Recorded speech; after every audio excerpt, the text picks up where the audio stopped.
नमस्कार विद्यार्थी मित्रांनो, आज पुन्हा तुमचं या व्हिडिओमध्ये सगळ्यांचं स्वागत आहे। आज आपण एक वेगळ्या टॉपिककडे चाललो आहोत।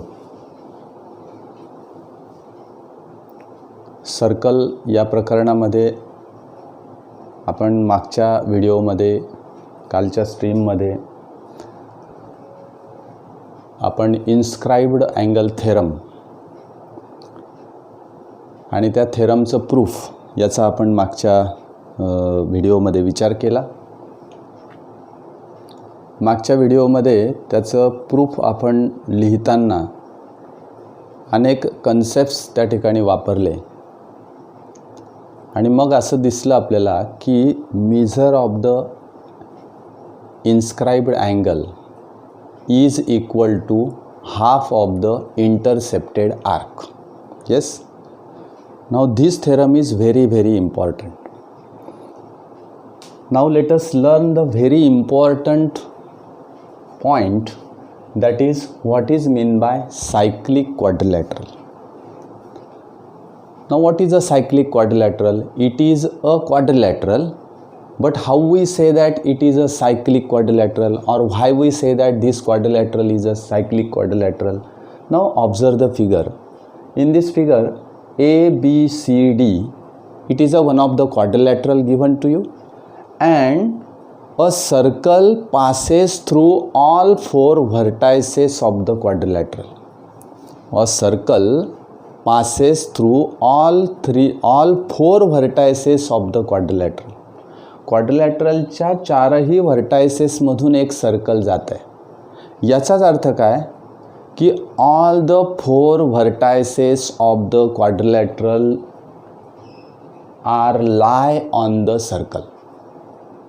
Yes, and if such a condition is follows, means all the four vertices of the quadrilateral lie on a circle, then this quadrilateral is called as a cyclic quadrilateral. Yes, means if all vertices of the quadrilateral, if all vertices of a quadrilateral, if all vertices of the quadrilateral lie on same circle, then it is a cyclic quadrilateral. It is a cyclic quadrilateral. And the 4 points, means the vertices of the quadrilateral, they are concyclic. They are concyclic because they lie on a circle. Yes, now this is a cyclic quadrilateral. These are the four angles of the cyclic quadrilateral: angle A, angle B, angle C, and angle D. All these four vertices are lie on a circle, and hence this is called as a cyclic quadrilateral. Now all of you know that there is one and only one circle can pass through the three non-collinear points. Suppose three non-collinear points are given to you, आणि हे तुम्हाला माहिती आहे की ह्या तीन non collinear पॉईंट्समधून मला एक सर्कल काढता येतं, म्हणजेच आपण त्याला सर्कम सर्कल असं म्हणतो. येस, अशा पद्धतीने हे सर्कल मी काढून घेतलं. तीन पॉईंट्स हे सर्कलवर नेहमी असतातच. Any three non-collinear points are always lie on a circle. फक्त प्रश्न उरला की चौथ्या पॉईंटचा.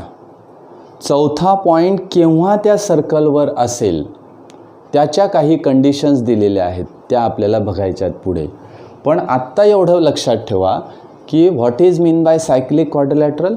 The cyclic quadrilateral is a quadrilateral whose all four vertices are lie on a circle. It is called as a cyclic quadrilateral. In this diagram, A, B, C, D is a cyclic quadrilateral. Why? Because all four vertices are lie on a circle. सगळ्या vertices हे सर्कलवर आहेत. Yes. आता याची property काय आहे? This is a property of the quadrilateral, cyclic quadrilateral. ही आपल्याला एक प्रॉपर्टी आता या ठिकाणी बघायची.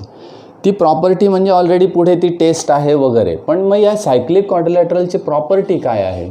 दिस property is stated in the theorem and this theorem is very very important. हा थेरम अतिशय महत्त्वाचा आहे.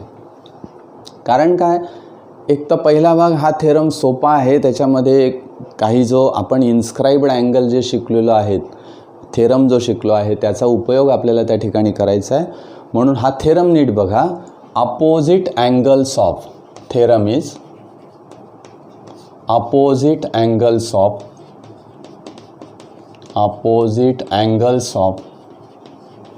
Cyclic quadrilateral. Opposite angles of cyclic quadrilateral are supplementary.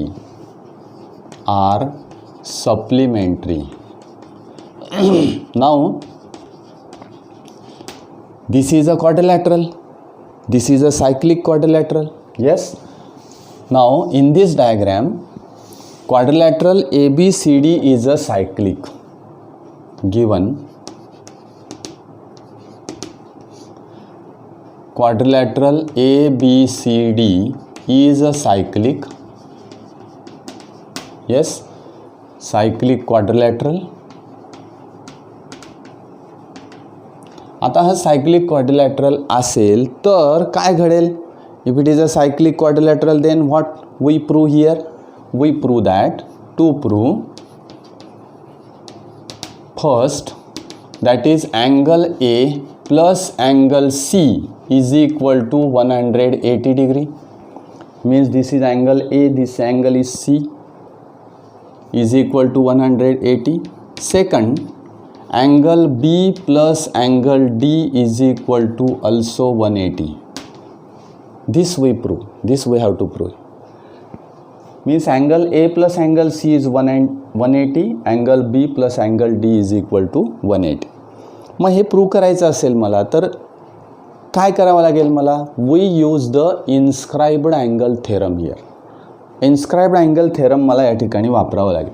कसा वापरणार आपण inscribed angle theorem? Let us write the proof. Now we know that if we observe the angle A, this is the inscribed angle in which arc the angle is inscribed. Question is that in which arc the angle is inscribed. Angle A हा कोणत्या आर्कमध्ये इन्स्क्राइब झालेला आहे? DAB. Yes, in this arc the angle is inscribed. मग मला काय विचार करायचा आहे? Which arc intercepted by the angle A. Angle A ने कोणता आर्क इंटरसेप्ट केलेला आहे? Yes, DAB. This angle intercepts the arc DCB. Yes, this arc intercepted by the angle A. या ठिकाणी लक्षात घ्या की हा आर्क इंटरसेप्ट करते. These are the end points of the arc. or these are the end points, these are the point of intersection of that angle A. yes, हे end points आहेत. एवढा आर्क ते इंटरसेप्ट करत आहे, म्हणजे या अँगलच्या इंटेरियरमध्ये हा आर्क आहे. बघा, इंटरसेप्टेड आर्कची डेफिनेशन इथे पुन्हा लक्षात घ्या. Yes, and hence right here angle A intercepts arc. Which arc? DCB or BCD, arc BCD. Yes, and hence measurement of angle A is equal to 1/2 measurement of arc BCD. Why? Inscribed angle theorem. Yes. Now second, the opposite angle, that is C. We have to prove that A plus C is equal to 180 degree. What is the measure of angle C? We know that by inscribed angle theorem, this angle C intercepts which arc? BAD or DAB. Yes, this angle C is inscribed in BCD and this angle intercepts the arc BAD. Yes, and hence again write here, angle C intercepts arc BAD. Yes, and hence measurement of angle C is equal to 1/2 measurement of arc BAD. Why? Inscribed angle theorem. Yes, inscribed angle theorem. This is the statement number 1 and this is statement number 2. Now adding these two statements, we write here adding 1 and 2. Adding 1 and 2. If you add this, measurement of angle A plus measurement of angle C is equal to 1/2 measurement of arc BCD plus 1/2 measurement of arc BAD. यांची बेरीज केली मी. Take 1/2 is common. 1/2 in bracket measurement of arc BCD plus measurement of arc BAD. Yes, now observe the bracket. हा bracket तुम्ही observe करा and observe the figure. BCD arc BCD plus arc BAD. If you add these two arcs, the addition of these two arcs is a whole circle and measure of the whole circle is 360 degree, and hence write here 1/2 into 360. Then sum of these two angles A plus C is equal to 180 degree. This is our proof, and hence measurement of angle A plus measurement of angle C is equal to 180 degree. This is our proof. Now similarly, we can prove angle B plus angle D is equal to 180 degree. Now write here, similarly, measurement of angle B plus measurement of angle D is equal to also 180 degree, and hence this is the important property of the cyclic quadrilateral, that the opposite angles of cyclic quadrilateral are supplementary. Opposite angles of cyclic quadrilateral are supplementary, and this is very, very important theorem. Yes, now let us try to prove the another theorem which is based on again this cyclic quadrilateral. This theorem is a corollary, means this is the second theorem.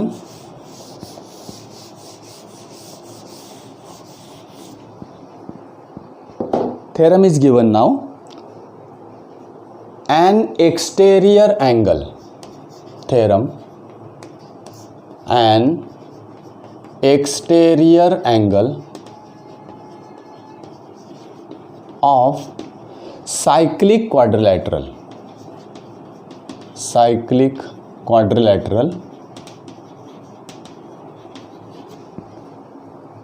NEET observe करा. The exterior angle of cyclic quadrilateral is congruent to the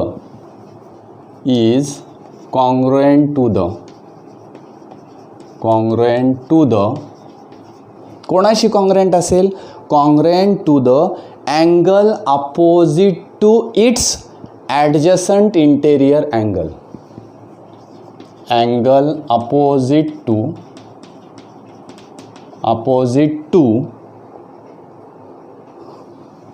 its adjacent interior angle. Now let us try to understand that what is meant by exterior angle of the cyclic quadrilateral. Now we know that exterior angle of the triangle, आपल्याला exterior angle of the triangle माहिती आहे. मग exterior angle of the cyclic quadrilateral म्हणजे काय? तर if we suppose we draw the diagram like this, मला ही पुसायची म्हणून मी diagram पुन्हा या ठिकाणी काढतो. Yes, this is a quadrilateral, this is cyclic quadrilateral. Yes, A B C and D. समजा मी ही जी बी सी साईड आहे ही अशा पद्धतीने वाढवली. Yes, this is a ray B C. Suppose this point is E on that ray. This angle, observe this is the angle, and this angle is a exterior angle of the cyclic quadrilateral. Yes, angle DCE is exterior angle. Suppose we extend this CD like this. Yes, this is the exterior angle of the cyclic quadrilateral. If we extend B like this is the exterior angle of the cyclic quadrilateral. If we extend this AB like this is the exterior angle of the cyclic quadrilateral. Now in this way how many angles are formed? तुम्ही ते करा, किती angles तयार होतील वगैरे वगैरे. पण हे वर्टिकली अपोजिट अँगल हे कॉन्ग्रंट असतील. म्हणजे this is the cyclic quadrilateral and exterior angle of the cyclic quadrilateral. कुठलाही एक्सटेरियर अँगल. समजा असा विचार करूया की this is the exterior angle that is DCE. In that theorem what we are given, an exterior angle of cyclic quadrilateral is congruent to the angle. आता हा angle congruent असेल. This angle is congruent to which angle? कोणत्या अँगलशी? Congruent to the angle opposite to its adjacent interior angle. What is the adjacent interior angle of this angle? That is C, means BCD. Yes, याच्या opposite अँगलशी congruent असेल. म्हणजे हा जो angle असेल हा x degree असेल तर हा इकडचा सुद्धा x डिग्री असेल, असं त्यांचं म्हणणं आहे. This is the corollary. समजा असा विचार करूया आपण की if we extend this side BC here and this point is suppose E, then BCE, this is the exterior angle of the cyclic quadrilateral. This is the exterior angle. हा exterior angle कोणाशी congruent आहे? त्याच्या adjacent interior अँगलच्या अपोजिट अँगलशी. Yes, म्हणजे angle एशी. Correct, याच्याशी तो congruent आहे. मग हे मला प्रूव्ह करायचं आहे. हाऊ वी विल प्रूव्ह दिस? हे कशा पद्धतीने मी प्रूव्ह करू शकतो? याच्यासाठी मला काही सायक्लिक क्वाड्रिलॅटरलच्या प्रॉपर्टीज माहिती हव्या आहेत का? येस, माहिती हव्या आहेत. मी त्या ठिकाणी घेईल. Write given. What is given? First, that is quadrilateral ABCD is cyclic quadrilateral. First statement is quadrilateral ABCD is a cyclic quadrilateral. Second, what we are given? One of the exterior angle is given to you. Which is the exterior angle? BCE is a exterior angle of angle BCE is a exterior angle of quadrilateral ABCD. Yes, तो exterior angle आहे. To prove, काय prove करायचं आहे मला? This exterior angle is congruent with the opposite angle of adjacent interior angle. हा angle त्याच्या adjacent interior अँगलच्या अपोजिट अँगलशी कॉन्ग्रंट असतो, म्हणजे याच्याशी. येस, म्हणजे BCE, angle BCE is congruent with angle DAB किंवा BAD. करेक्ट, BAD याच्याशी कॉन्ग्रंट आहे. हे मला प्रूव्ह करायचं. अतिशय सोपं आहे. मग मला प्रूव्ह करताना मी काय करेल तर first we know the property of the cyclic quadrilateral that the opposite angles of the cyclic quadrilateral are supplementary. Yes. Now angle A and angle C, these are the opposite angles of the cyclic quadrilateral. Now write the first statement. Proof. We know that काय माहिती आहे मला तर angle A म्हणजेच DAB चालेल, DAB लिहूया आपण किंवा BAD लिहूया. ओके, BAD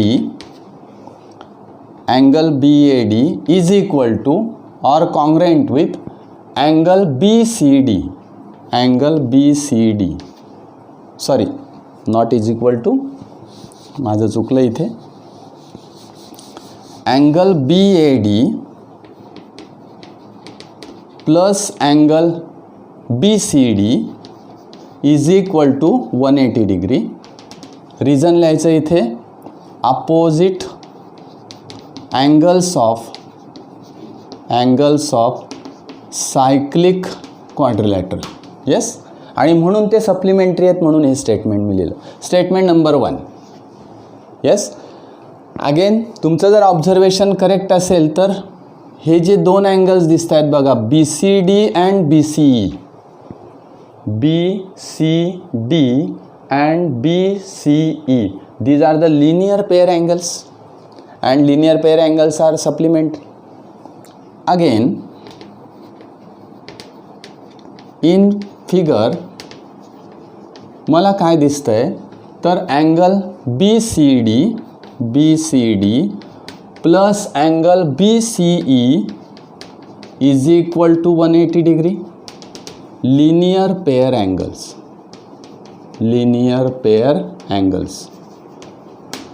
आता हे लिनियर पेयर अँगल्स आहेत. This is the statement number 2. Now if you observe the statement 1 and 2, RHS is same and hence LHS must be same. Hence angle BAD plus angle BCD is equal to angle BCD plus angle BCE. Yes. Now BCD is common here. This will be cancel होईल and hence angle BAD is equal to angle BCE. Yes, BAD is equal to BCE means the exterior angle of the cyclic quadrilateral is equal to the कोणाशी equal असेल is equal to the or congruent to the angle opposite to its adjacent interior angle. Angle opposite to its adjacent interior angle. बरोबर. समजा अशा प्रकारचा exterior angle असेल इकडचा, हा angle कोणाशी कॉन्ग्रुएंट होईल. समजा इथे आपण F म्हणूया. ABF थेरमप्रमाणे आपण विचारात घेऊया की हा अँगल कोणाशी कॉन्ग्रुएंट होईल. ABF इज कॉन्ग्रुएंट विथ याचा इंटेरियर अँगल हा आला बघा, त्याचा अपोजिट अँगल इकडचा आला म्हणजे ADC शी कॉन्ग्रुएंट होईल. हा भाग आपल्या इमॅजिनेशनने लक्षात आला पाहिजे. असं नाही की आपल्याला थेरममध्ये डायग्रॅम ही दिलेली आहे आणि त्याच डायग्रॅमप्रमाणे तसाच एक्सटेरियर अँगल असतो असं का नाही. एक्सटेरियर अँगल कुठेही तयार होऊ शकतो. बऱ्याच वेळा आपल्याला थेरम्स जे लिहायचे असतात किंवा पुढे ज्या उदाहरणं सोडवायची असतात त्याच्यामध्ये वेगवेगळ्या ठिकाणी आपल्याला असे अँगल्स मिळतात आणि ते अँगल्स आणि त्याचं निरीक्षण आणि हे थेरम हे आठवणे हे भाग जर कोऑर्डिनेशनने व्यवस्थित झाले तर मग बाकीचा भाग आपल्याला सोपा वाटायला लागतो. Okay, this is one of the important theorem. आता आपल्याला असं माहिती आहे की cyclic quadrilateral, in a cyclic quadrilateral opposite angles are supplementary. आपल्याला माहिती आहे की opposite angles of the cyclic quadrilateral are supplementary. हे मला माहिती आहे. ही प्रॉपर्टी आहे सायक्लिक क्वाड्रिलॅटरलची. मग या प्रॉपर्टीवरून मला सायक्लिक क्वाड्रिलॅटरलच्या टेस्टकडे येता येईल. कसं येता येईल. If a pair of opposite angles of a quadrilateral is supplementary, then the quadrilateral is cyclic. अशा पद्धतीचं विधान मला करता येईल. And this is the converse theorem of the cyclic quadrilateral. Cyclic क्वाड्रिलॅटरलचा जो थेरम मी घेतला की sum of the measures of the opposite angles of the cyclic quadrilateral is supplementary. बरोबर आहे. म्हणजे sorry, opposite angles of cyclic quadrilateral are supplementary. हे जे विधान मी घेतलं दिस इज द थेरम. आणि या थेरमवरून पुढे कॉन्व्हर्स थेरम मला मिळतो आहे की if the pair of opposite angles of a quadrilateral is supplementary then the quadrilateral is cyclic. तेव्हा तो क्वाड्रिलॅटरल सायक्लिक होईल. हे एक विधान आहे. हे विधान मला इनडायरेक्ट प्रूफने प्रूव्ह करता येतं. It is very very simple. Again indirect प्रूफने मला सहज प्रूव्ह करता येतं. त्याचं मी थोडक्यात आता एक्सप्लेनेशन या ठिकाणी करतो. फार बाकीचं आपल्याला त्याच्यात बघायचं नाही. ते स्टेटमेंट आपल्याला लक्षात ठेवायचं आहे फक्त की थेरम मी या ठिकाणी लिहितो. If a pair of opposite angles of a quadrilateral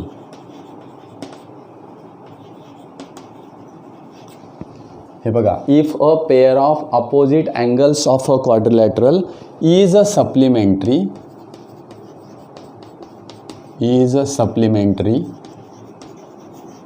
then the quadrilateral is cyclic.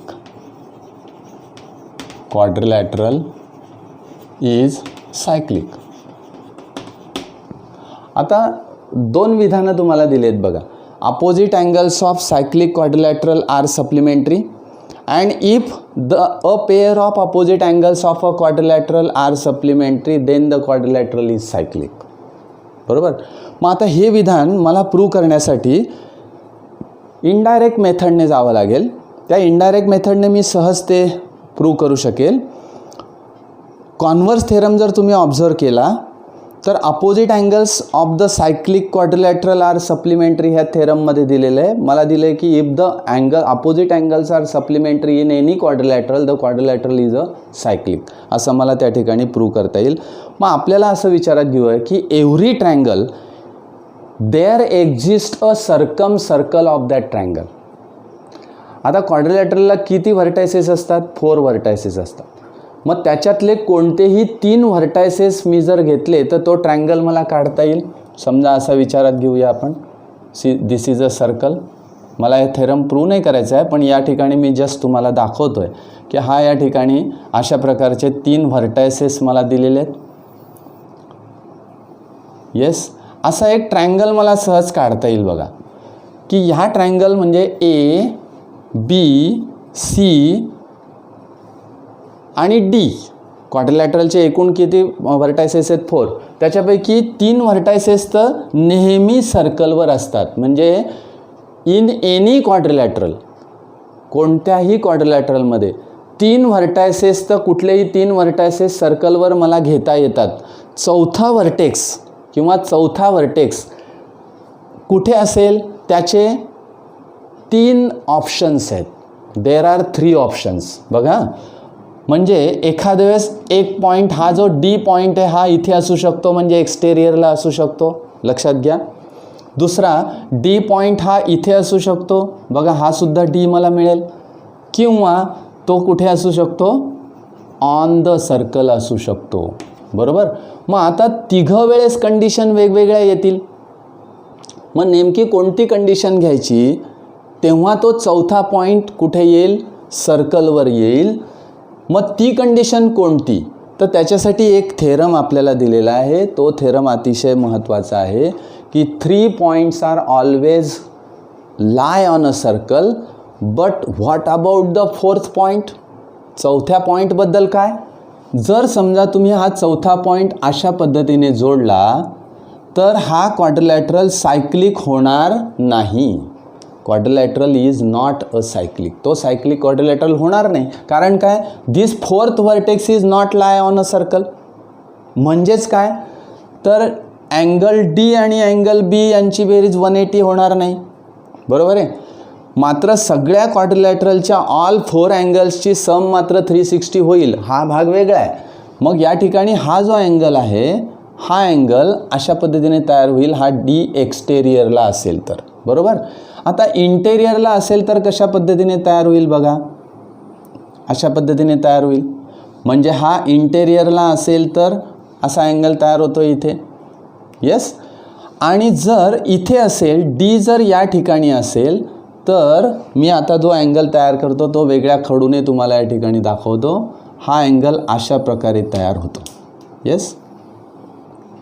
आता याचा अर्थ काय बघा, नीट लक्षात घ्या.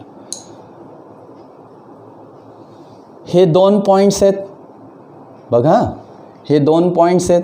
मी आता या ठिकाणी अशा प्रकारचं ए आणि सी जोडून घेतो, कारण हा ट्रँगल आहे. या ट्रँगलचं हे सर्कल मी काढलं आहे. हा 4th पॉईंट मला कुठे आहे, एक तर एक्सटेरियरला असेल किंवा एक तर इंटेरियरला किंवा ऑन द सर्कल असेल.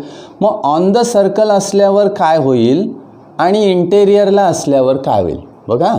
ऑन द सर्कल असल्यावर समजा हा पॉईंट ऑन द सर्कल आहे, तर अशा पद्धतीने पण मी एक डायगोनल सारखं काढून घेतो. ओके. मी इथून पण डायगोनल काढता येईल, इथून पण डायगोनल काढता येईल, पण मी इथून अशा प्रकारे डायगोनल काढून घेतला. ओके. आता मला सांगा की हा अँगल कोणता, अँगल BAC या अँगलचं मेजर बघा, आणि अँगल BDC या अँगलचं मेजर बघा. ॲक्च्युली हा क्वाड्रिलॅटरल मी अशा पद्धतीने या ठिकाणी काढून घेतो. हा सायक्लिक आहे. हा डी पॉईंट मी इकडे घेतला, मध्ये घेतला आहे, या ठिकाणी मी घेतला आहे आता ऑन द सर्कल. त्यावेळेस हा एक अँगल तयार होतो आहे बघा. या अँगलने कोणता आर्क इंटरसेप्ट करतो आहे, BC. त्यानंतर हा अँगल कोणता आर्क इंटरसेप्ट करतो आहे, BC. करेक्ट. म्हणजे हे 2 अँगल्स लक्षात घ्या, हे 2 अँगल्स कॉन्ग्रँट अँगल्स झाले. कशावरून, आपण एक कोरोलरी बघितली होती. The angles inscribed in the same arc are congruent. Same आर्कमध्ये तयार झालेले हे अँगल्स आहेत. बरोबर आहे. म्हणजे हे 4 पॉईंट्स सर्कलवर असण्यासाठी काय अट आहे, ती आपल्याला थेरममध्ये दिलेली आहे की if 2 points on the given line बघा, if 2 points on the given line, this is a line, if these 2 points on the given line subtends म्हणजे तयार करणे, subtends equal angles at the 2 distinct points बघा, these 2 points on a line, if 2 points on a given line subtends the equal angle at the 2 different distinct points which lie on the same side of the line. या लाईनच्या same साईडला जर असे 2 बिंदू असतील की जे या दोघं पॉईंटशी कॉन्ग्रँट अँगल तयार करतील. म्हणजे बघा, हा B आणि C हे 2 पॉईंट हा एक अँगल तयार करतायत. माझ्या खडूकडे नीट लक्ष द्या. नंतर हेच 2 पॉईंट असे अँगल्स तयार करतायत. मग मी सर्कलप्रमाणे जर विचार केला, जर हे अँगल्स कॉन्ग्रँट असतील तर all these 4 points are lie on a circle and that's why 4 points are said to be concyclic. तेव्हा ते 4 पॉईंट्स कसे असतील, कॉनसायक्लिक असतील. मग आता विचार करा की डी एक्सटेरियरला आहे तर काय होईल, हा अँगल आणि हा अँगल कॉन्ग्रँट येईल का, नाही येणार. बरोबर. इंटेरियरला असेल तर बघा, हा अँगल आणि हा अँगल कॉन्ग्रँट येईल का, नाही. म्हणजे हे 2 पॉईंट्स एकाच बाजूला असलेल्या 2 पॉईंट्सशी जर कॉन्ग्रँट अँगल्स तयार करत असतील तर हे 4ही पॉईंट्स कसे असतात, they are concyclic, means the points lie on the same circle, means the quadrilateral is a cyclic. तेव्हा तो क्वाड्रिलॅटरल सायक्लिक होतो. येस. हे अतिशय महत्त्वाचं आहे. तुमच्या पुस्तकामध्ये जे काही थेरम्स दिलेले असतात त्याचा अर्थ आपल्याला फारसा आपण विचारात घेत नाही. समजा एक लाईन अशी दिलेली आहे, मी पुन्हा एकदा सांगतो की 2 पॉईंट्स दिलेले आहेत तुम्हाला ए आणि बी. या लाईनवर जे 2 पॉईंट्स आहेत त्याच्या एकाच बाजूला 2 पॉईंट्स मला घ्यायचे आहेत. कसे घ्यायचे आहेत? तर हा पॉईंट या दोघं पॉईंटशी तयार केलेला अँगल आणि या दोघं पॉईंटने याच्याशी तयार केलेला अँगल, हे अँगल्स कसे असले? सारखे असले तर या चारही पॉईंट्समधून सर्कल जातं. याचाच अर्थ all these 4 points are concyclic. तेव्हा ते 4 पॉईंट्स कॉनसायक्लिक असतील. हा जो भाग आहे हा आपल्याला उदाहरणं सोडवताना लागतो. म्हणून मी जो थेरम सांगितला तो लक्षात घ्या. 3 points are always lie on a circle. The only point is that the 4th point must be lie on a circle. तो केव्हा lie असेल, तो केव्हा असेल त्या सर्कलवर? तर असे कॉन्ग्रेंट अँगल तयार होत असतील तर. येस. मग आता बऱ्याच वेळा असं होतं की आपलं कन्फ्युजन होतं की आपल्याला दिलेलं असतं की A B C D are concyclic points. बरोबर आहे. आता ते कॉनसायक्लिक पॉईंट्स आहेत असं फक्त वाक्य आपल्याला दिलेलं असतं, पण मग ते पॉईंट्स सर्कलवर दिलेले नसतात. मग आपल्याला असं वाटतं की हे कॉनसायक्लिक कशावरून आहे? ते सर्कलवर नाहीत, याचा अर्थ ते कॉनसायक्लिक नाहीतच. हा विषय नाही. कॉनसायक्लिक पॉईंट्स आहेत याचा अर्थ सर्कलवर दिसलंच पाहिजे असं नाही, किंवा ABCD is a cyclic quadrilateral याचा अर्थ त्या ठिकाणी सर्कल दिसलंच पाहिजे असं नाही. तो सायक्लिक क्वाड्रिलॅटरल आहे याचा अर्थ असा की if we draw a circle then this circle is pass through the 4 vertices of the quadrilateral. हा भाग महत्त्वाचा आहे. येस. पुन्हा एकदा थेरम सांगतो की if 2 points on a given line subtends equal angles at the 2 distinct points which lie on the same side of the line, then the 4 points are concyclic. Concyclic means the 4 points are lie on a circle. असं आपल्याला या ठिकाणी दिसतं. This is very very important theorem. हा अतिशय महत्त्वाचा theorem आहे. हा कॉन्व्हर्स थेरम आहे. कॉन्व्हर्स थेरमचा अजून एक जो महत्त्वाचा मी थेरम सांगितला की तो थेरम आपल्याला हा कॉन्व्हर्स थेरम प्रूव्ह करण्यासाठी उपयोगात येतो. ओके. आता आपण थोडंसं इन्स्क्राइब्ड अँगल आपण जे बघितलं की त्या इन्स्क्राइब्ड अँगलमध्ये अशा प्रकारचे थेरम जो बघितला तो आपण थेरम प्रूव्ह केला.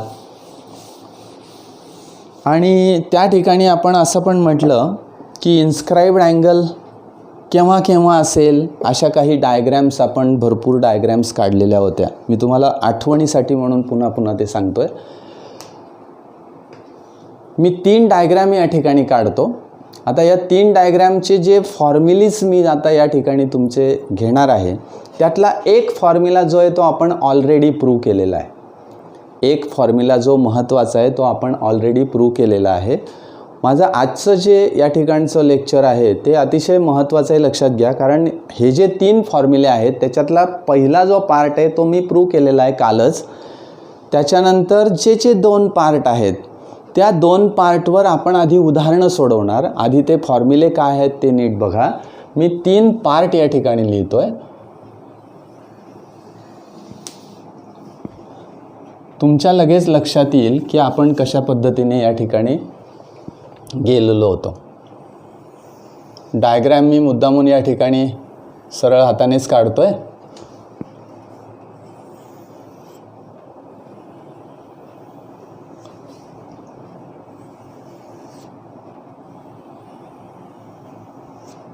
Yes. O is a centre, O is a centre and O is a centre. हे कंपॅरिझन तुमच्या लगेच लक्षात येईल काय काय घडतंय.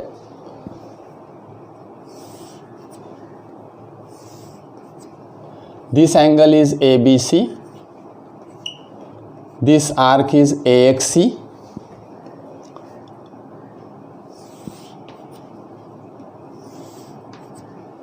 This angle is again ABC. This arc is AXC.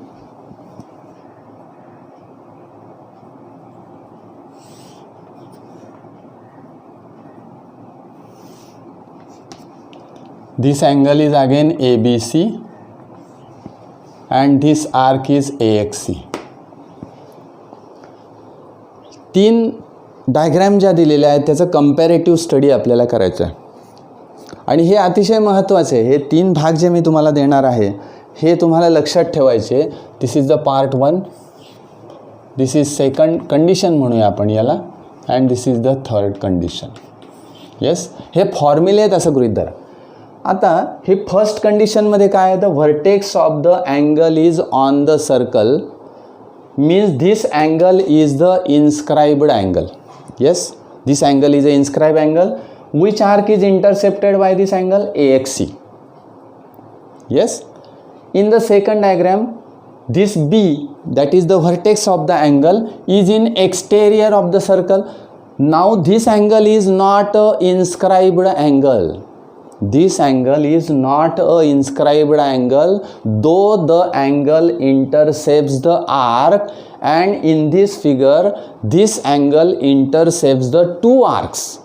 या फिगरमध्ये हा अँगल दोन आर्क इंटरसेप्ट करतोय.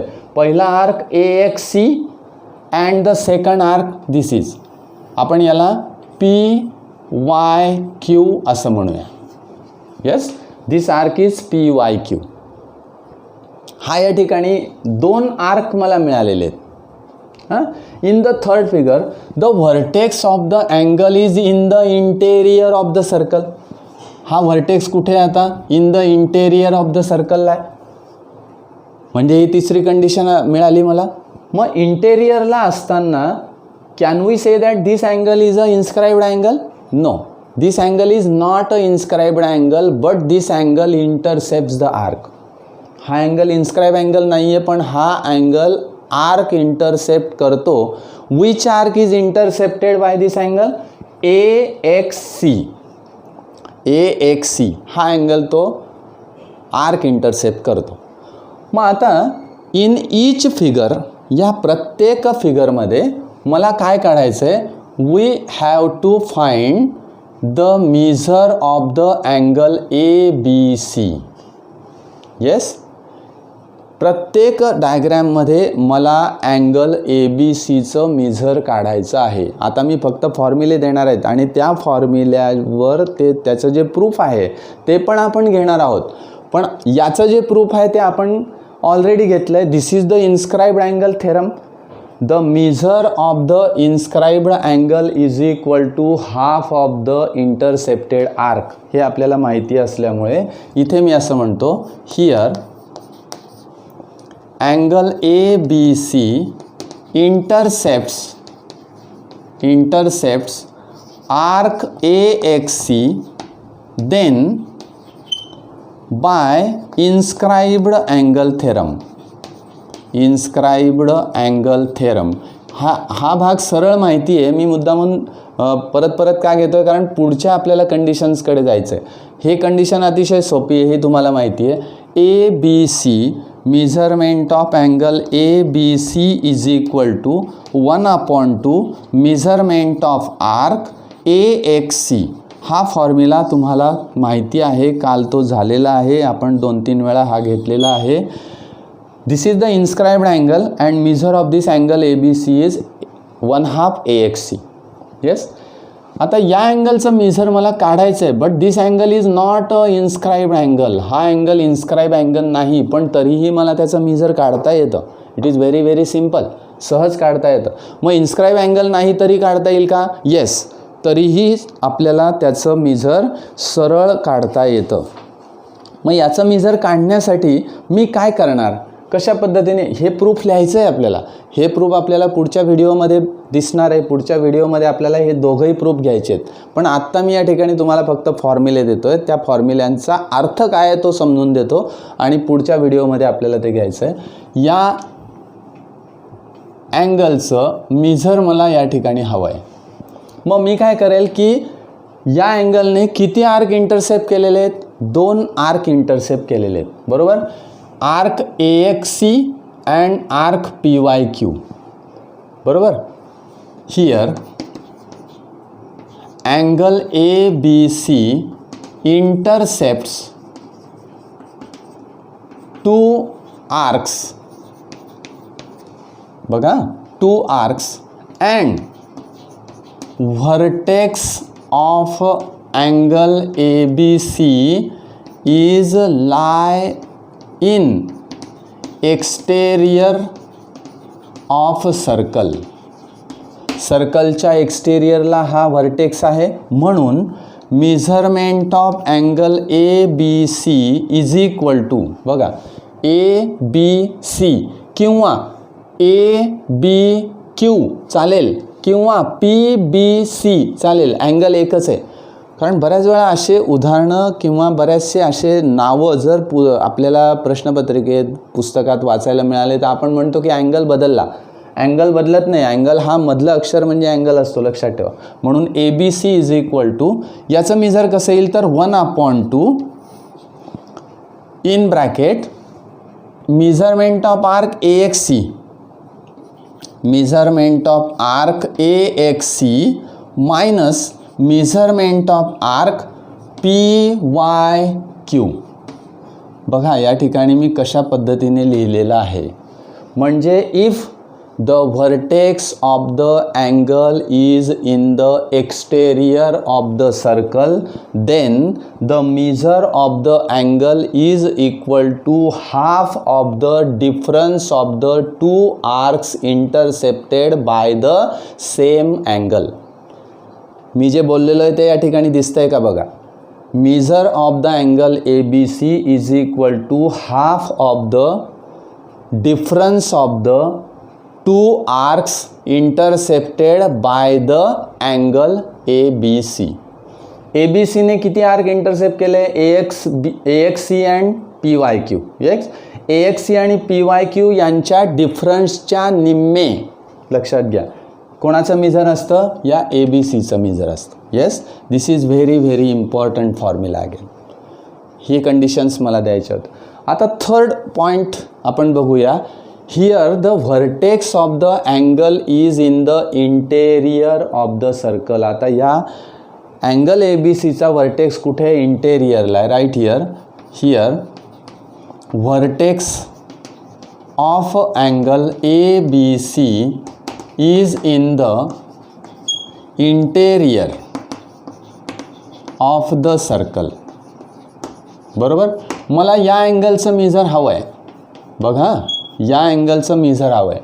आता जर समजा मी अशा प्रकारचा हा जो रे आहे हा मी पुढे इकडे एक्सटेंड केला, असा, बघा, असा एक्सटेंड केला आणि हा सुद्धा या बाजूला एक्सटेंड केला, तर मला एक व्हर्टिकली अपोजिट अँगल मिळेल. येस, या ठिकाणी मी नाव देतो आता PYQ. बघा, आता याच्या व्हर्टिकली अपोजिट अँगलने या ठिकाणी काय केलेलं आहे तर पुन्हा एक आर्क इंटरसेप्ट केलेला आहे PYQ.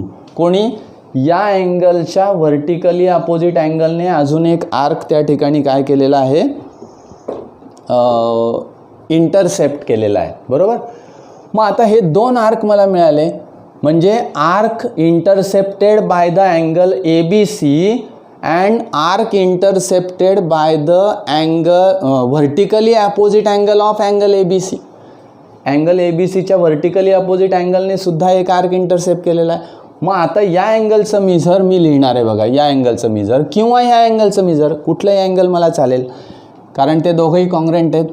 Measurement of angle ABC, बघा, इज इक्वल टू, याचं मेजर किती येईल तर 1/2 measurement of arc AXC plus measurement of arc PYQ.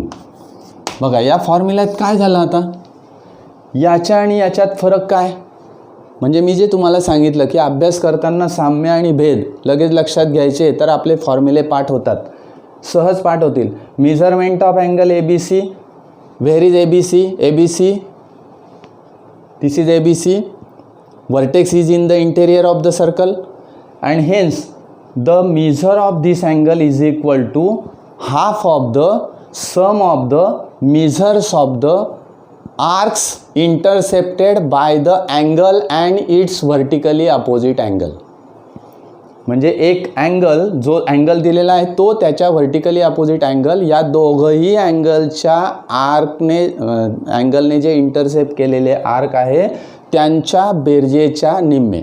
Yes, असं आपल्याला या ठिकाणी या अँगलचं मेजर मिळतं. म्हणजे this angle ABC is equal to half of AXC plus PYQ यांच्या निम्मे.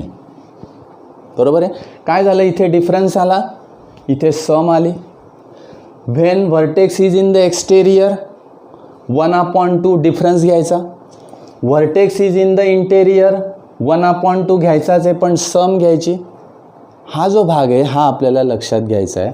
आता हे जे दोन कंडिशन्स आहेत, या दोन कंडिशनवरची उदाहरणं आणि या दोन कंडिशनचं प्रूफ हे आपल्याला उद्याच्या व्हिडिओमध्ये बघायचं आहे. आज आपण या ठिकाणी बघितलं की cyclic quadrilateral, properties of the cyclic quadrilateral, test for cyclic quadrilateral and the 3 important formulae to solve the examples. Examples सोडवण्यासाठी हे 3 फॉर्म्युले सगळ्यात महत्त्वाचे आहेत. Vertex is on the circle, vertex is in the exterior of the circle and vertex is in the interior of the circle. हे तिघं फॉर्म्युले तुम्ही लक्षात ठेवायचे. पुढच्या व्हिडिओमध्ये आपण या दोघांचं प्रूफ घेणार आहे, कारण याचं जे प्रूफ आहे ते ऑलरेडी आपलं कालच्या दिवशी झालेलं आहे आणि याच्यावरची जी उदाहरणं आहेत ते उदाहरणं आपल्याला उद्याच्या तासाला सोडवायची आहेत, उद्याच्या स्ट्रीममध्ये आपल्याला ती सोडवायची आहेत. ओके, आज आपण या ठिकाणी थांबूयात. अभ्यास तुम्ही व्यवस्थित करतायत असं माझा विश्वास आहे आणि व्यवस्थित तुम्ही करणारच आहात याचं मला पूर्णपणे गॅरंटी आहे की तुम्ही व्यवस्थित कराल. जो भाग तुमचा राहून गेला असेल, तुम्ही बघितला नसेल किंवा तुम्हाला तो समजला नसेल तर तुम्ही परत तो बघा आणि समजून घेत चला. ओके, आज आपण या ठिकाणी थांबूया. उद्याच्या तासाला पुन्हा भेटू आणि ह्या 2 भागाचे प्रूफ आपल्याला घ्यायचे आहेत आणि काही different types of the examples, ते एक्झाम्पल्स आपण सोडवून घेऊया. धन्यवाद.